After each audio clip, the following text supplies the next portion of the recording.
Hello! If you also think Evil Morty is an amazing villain, then you've come to the right place.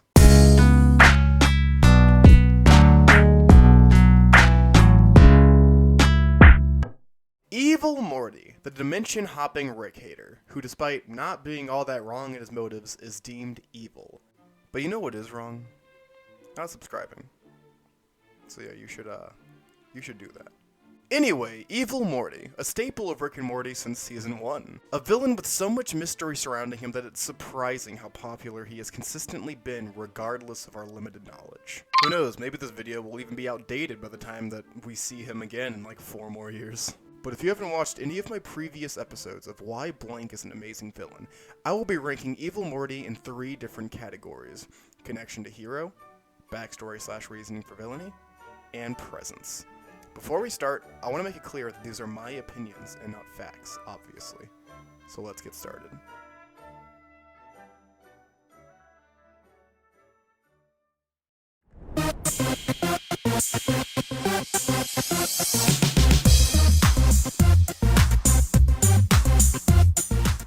So this one's a bit wonky because he's connected to multiple iterations of the same hero.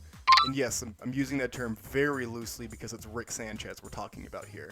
But Evil Morty has a pretty strong connection to Hero, as it was revealed his entire goal and motivation was to get as far away from Rick's as possible. As he is a Morty who got tired of the way Ricks treat Mortys and understands how truly flawed Ricks are as a people. And not only that, but hates other Mortys for being complicit in how they are treated.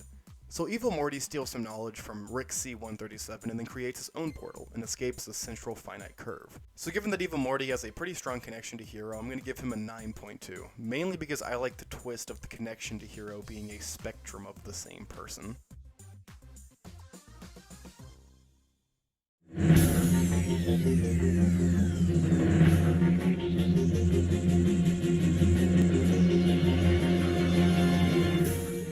This is going to be a pretty short section because I already stated his reasoning in the previous section, and along with that, he has no backstory that we know of. And personally, I think that's the point, because Evil Morty could be anybody.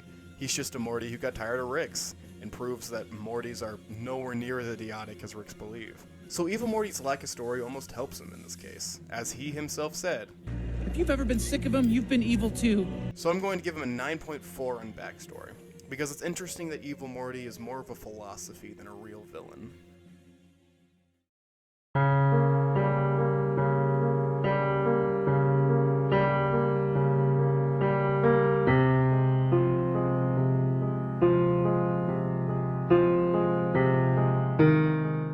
Evil Morty's presence is amazing. It's almost textbook, it's so good.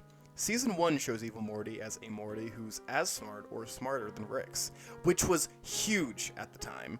And not only that, it was obvious Evil Morty had a plan, and we'd see him again in the future.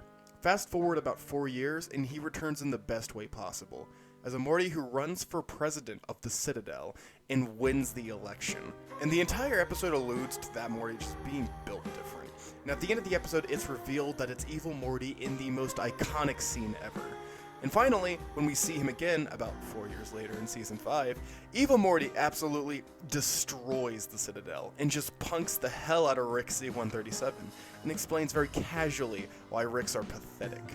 Evil Morty has objectively the most masterfully paced and wonderfully built up story arc that still isn't even done yet.